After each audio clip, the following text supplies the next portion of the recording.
제4장. 사도들이 백성에게 말할 때 제사장들과 성전 맡은 자와 사두개인들이 이르러 예수 안에 죽은 자의 부활이 있다고 백성을 가르치고 전함을 싫어하여 그들을 잡음에 날이 이미 저물었으므로 이튿날까지 가두었으나 말씀을 들은 사람 중에 믿는 자가 많으니 남자의 수가 약 5천이나 되었더라.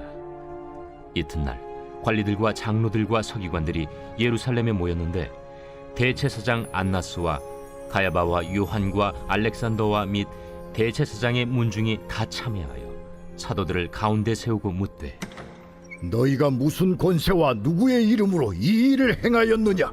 이에 베드로가 성령이 충만하여 이르되, 백성의 관리들과 장로들아, 만일 병자에게 행한 착한 일에 대하여 이 사람이 어떻게 구원을 받았느냐고 오늘 우리에게 질문한다면 너희와 모든 이스라엘 백성들은 나알라. 너희가 십자가에 못 박고 하나님이 죽은 자 가운데서 살리신 나사렛 예수 그리스도의 이름으로 이 사람이 건강하게 되어 너희 앞에 섰느니라. 이 예수는 너희 건축자들이 버린 돌로서 집 모퉁이의 머릿돌이 되었느니라. 다른 이로서는 구원을 받을 수 없나니 천하 사람 중에 구원을 받을 만한 다른 이름을 우리에게 주신 일이 없음이라. 샬롬, 여러분 반갑습니다. 오늘 또 기트로 여는 기막힌 하루입니다. 이 시간 우리에게 허락하신 본문은 사도행전 4장 1절부터 12절 말씀과 제목은 예수 그리스도의 이름으로입니다. 오늘 큐티 제목을 보고 가장 먼저 떠오른 것은요, 예수 이름이 온 땅에 라는 찬양이었습니다. 가사를 읽어드리겠습니다. 예수 이름이 온 땅에 퍼져가네. 잃어버린 영혼 예수 이름 그 이름 듣고 돌아오네. 예수님 기뻐 노래하시리. 잃어버린 영혼 돌아올 때. 예수님 기뻐 춤추시리. 잃어버린 영혼 돌아올 때. 오늘은 일부러라도 시간을 내셔서 예수 이름으로 시작되는 찬양을 들어보는 하루를 살아보았으면 하는 바람이 생기는 새벽입니다. 본문에 따라 예수 그리스도의 이름을 믿으면 우리에게 나타나는 일이 있다는 것을 말씀해주고 계십니다. 저와 여러분이 함께 엎드려 말씀을 듣는 시간이 되시기를 바랍니다. 첫 번째로 예수 그리스도의 이름을 막을 수 없습니다. 1절부터 3절입니다.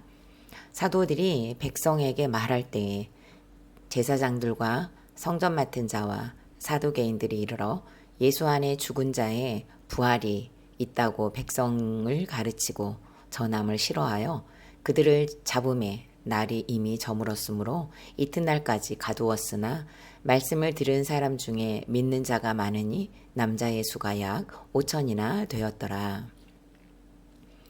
예루살렘에 갓 태동을 시작한 초대교회의 성장을 유대 정치인들과 종교 지도자들이 핍박을 하기 시작합니다.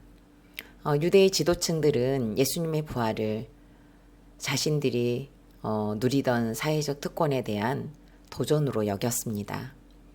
듣도 보도 못한 무리들이 일어나는 바람에 정치적으로나 종교적으로나 입지가 흔들렸기 때문입니다. 더군다나 예수님의 부활 소식은 그야말로 찬물을 끼얹는 일이 되었기 때문에 무슨 방법을 써서라도 제자들의 입을 막아야 했고 그로 인해 분산된 민중들의 시선을 돌려놓아야 했던 것이죠. 이들은 사도들이 전하는 예수님의 부활이 백성들에게 점점 확산되는 것이 아주 껄끄러웠습니다. 본문에서는 싫어했다고 표현을 하고 있거든요. 한글 표현은 싫어했다는 표현이지만 이 단어에 해당하는 디아포네오는요, 단순히 싫어하는 것을 넘어 분개하다, 격노하다는 뜻이 포함되어 있다고 해요. 예수 그리스도의 이름, 예수 그리스도의 부활을 증거하던 제자들을 향해 유대의 지도자들이 얼마나 적개심을 격하게 지니고 있었는지를 짐작할 수 있습니다. 결국 유대 지도자들의 모임이었던 사내들인 공회는 공식적으로 베드로와 요한을 체포합니다. 이튿날까지 가두었어요. 제자들을 붙잡아 감옥에 가두면 그들의 생각대로 이 모든 일들이 끝날 줄 알았던 것입니다. 하지만 제자들을 가두었으나 말씀을 들은 사람 중에 믿는 자가 많아지고 남자들만 해도 5천 명이나 되는 상상하지 못할 일이 일어났습니다. 그들의 계획은 실패로 돌아가고 예루살렘 초대교회는 더욱더 성장을 거듭하게 됩니다. 수많은 문제와 방해가 있었지만 예수 그리스도의 이름을 막을 수 없었습니다. 이 세상의 지도자들은 수단과 방법으로는 절대로 예수 그리스도의 이름을 막을 수 없습니다. 오히려 더욱 예수 그리스도의 이름은 강력하게 왕성하게 뻗어나가는 역사가 되었습니다. 질문합니다. 내가 예수 그리스도의 이름을 막을 수 없었던 강력한 은혜를 기억하십니까? 오늘 나는 어떤 이름을 붙잡고 있습니까? 세상에 어떤 것을 붙잡기 위해 몸부림치고 있습니까? 오늘 큐티에서 막을 수 없어서 보이고 들리는 말씀은 어떤 말씀입니까? 두 번째로는 예수 그리스도의 이름은 성령 충만입니다. 7절과 8절입니다. 사도들을 가운데 세우고 묻되 너희가 무슨 권세와 누구의 이름으로 이 일을 행하느냐? 이에 베드로가 성령에 충만하여 이르되 백성의 관리들과 장로들아. 이 당시 사내들인 공회는 그야말로 유대 체교의 기관이었습니다. 종교적으로나 정치적으로든 막강한 권력 기관이었습니다. 공회의 지도자였던 대제사장 안나스와 가야바는 예수님을 십자가에 못 박는 사건의 주범이기도 합니다. 사내들인 지도자들은 예루살렘에 모두 모였어요. 이들은 사도들을 가운데 세웠습니다. 이 모습은 사내들인에서 피고인을 신문할 때 자리배치라고 하네요. 이때 대부분 피고인들은 반원형으로 둘러앉아 있는 사내들인 회원들의 그 위험에 주눅이 들곤 했다고 합니다. 이들은 지금 베드로와 요한을 가운데 세우고 빙 둘러 앉아서 죄를 취조하듯 질문을 하고 있습니다. 공회원들은 무슨 권세를 가지고 누구의 이름으로 이 일을 행하냐고 묻습니다. 이 일은 얼마 전에 있었던 안진뱅이의 치유 사건을 염두에 두고 한 말입니다. 이때 베드로가 성령이 충만하여 입을 엽니다. 예전 같으면 공포에 떨었을 환경이지만 베드로는 이제 성령이 충만한 사도가 되었습니다. 담대히 사내들인의 질문에 변증할 능력과 지혜를 받았습니다. 그는 담대함으로 백성의 관리들과 장로들아 라고 하면서 외치기 시작합니다. 성도는 예수 그리스도의 이름을 믿어야 합니다. 예수 그리스도의 이름은 성령 충만입니다. 예수 그리스도의 이름을 선포할 때 안진뱅이가 일어나 걸었습니다. 베드로 역시 예수 그리스도의 이름을 온전히 믿지 않았을 때는 그야말로 안진병이었습니다. 여자아이가 예수님과 아는 사이가 아니냐 물었을 때 겁쟁이가 되어서 안진뱅이가 되었죠. 내일 큐티 본문이네요. 4장 13절에서는 또 이렇게 말해요. 그들이 베드로와 요한이 담대하게 말함을 보고 그들을 본래 학문이 없던 범인으로 알았다가 이상히 여기며 또 전에 예수와 함께 있던 줄도 알고 라고 했습니다. 다시 말해 베드로와 요한은 지식 측면에서도 안진뱅이였습니다. 뿐만 아니죠. 그들의 삶도 배를 탈까 말까 하며 오락가락했으니 일상도 안진뱅이였습니다. 그러니 결국에는 사도들의 믿음이 안진뱅이였죠. 그러나 모든 상황과 형편이 안진뱅이였던 베드로와 요한은 예수 그리스도의 이름 온전히 믿고 누렸습니다. 은혜를 더하사 성령 충만하도록 함께해 주셔서 지금 담대해졌습니다. 예수 그리스도의 이름으로 일어선 자가 되었고 예수 그리스도의 이름으로 걷는 자가 되었고 예수 그리스도의 이름으로 뛰는 자가 되었습니다. 이제 베드로는 결코 숨는 자가 아니었습니다. 예수 그리스도의 이름으로 성령 충만하여 막강한 권력가들아 앞에 놓고 담대히 예수 그리스도의 이름으로를 외치는 자가 되었습니다. 질문합니다. 내가 가장 무서워하거나 두려워하고 있는 것은 무엇입니까? 예수 그리스도의 이름으로 성령 충만하여 담대해져야 할 내 삶의 영역은 어디입니까? 예수님을 영접하기 전 나의 두려움의 온도는 몇 도이고 예수님을 영접한 후에 내 두려움의 온도는 몇 도입니까? 세 번째로 예수 그리스도의 이름만이 구원입니다. 12절입니다.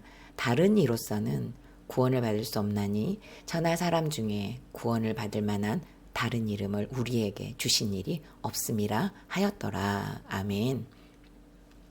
베드로는 성전 미문에 앉아있던 나면서 안진뱅이였던 그 사람이 건강하게 되어 그들 앞에 서게 된 사건을 이야기하며 다른 그 무엇으로 가능케 된 것이 아니라 당신들이 그렇게 무시했던 나사렛 예수 그리스도의 이름으로 건강하게 되었다는 것을 선포합니다.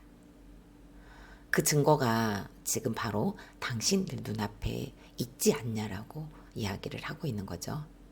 또한 사내들인 공예는 나사렛 예수라고 하면서 이스라엘의 변두리 지방 출신으로서 무엇보다도 종교적 중심지인 예루살렘의 종교 지도자들에게 핍박과 무시와 조롱을 받아도 되는 것이냐 여겼지만 그분이 바로 그리스도이심을 담대히 외치고 친 모퉁이의 머릿돌이 되었음을 주저없이 계시하고 있습니다. 사내들인 공예는 나사렛 예수라고 하면서 예수 그리스도의 이름을 무시했습니다. 촌뜨기 예수라고 무시한 거죠. 베드로는 이것을 너무도 잘 알고 있었기 때문에 정확하게 강조합니다. 나사렛 예수 그리스도의 이름으로 이 사람이 건강하게 되었음을 말입니다. 그리고 똑똑하고 권력가들이었던 공예는 예수님을 인정하지 않고 건축자들의 버린 돌처럼 취급했습니다. 그러나 하나님께서는 그 버린 돌 같은 예수 그리스도를 진 모퉁이의 머릿돌이 되도록 높여주셨다고 설교를 합니다. 오늘 본문의 하이라이트가 드디어 나오죠. 조금 전에 읽어드렸던 본문입니다. 한번 더 읽어드릴게요. 다른 이로서는 구원을 받을 수 없나니 천하 사람 중에 구원을 받을 만한 다른 이름을 우리에게 주신 일이 없음이라 하였더라. 아멘. 진짜 예수님의 이름을 너무도 무시했잖아요. 그러나 하나님께서는 다른 이름을 주신 적이 없다고 해요. 구원받을 만한 다른 이름을 주신 적이 없다십니다.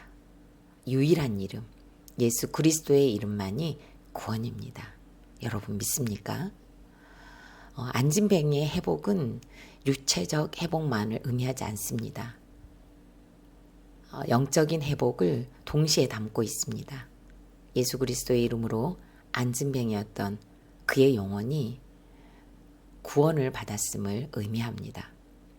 믿음이 없이는 그 누구도 구원에 이르지 못한다는 놀라운 사실을 지금 베드로가 선포하고 있습니다. 설교 서두에 찬양의 가사가 다시 떠오릅니다. 예수 이름이 온 땅에 퍼져가네. 잃어버린 영혼 예수 이름 그 이름 듣고 돌아오네. 예수 그리스도만이 구원이기 때문입니다. 저는 지난 주일 큐티를 하면서 안진뱅이가 구걸하고 있는 장면이 정말 눈에 들어왔습니다. 무엇을 얻을까 바라보는 안진뱅이가 어린 시절의 저로 보였습니다. 이제는 두 아이의 엄마가 되었지만 결핍은 안전뱅이의 모습을 여전히 드러내고 있습니다. 사도행전 묵상이 시작되었습니다. 10월달까지 계속 묵상을 하게 돼요. 10살의 안진뱅이 향수기의 모습을 더 깊게 보고자 합니다.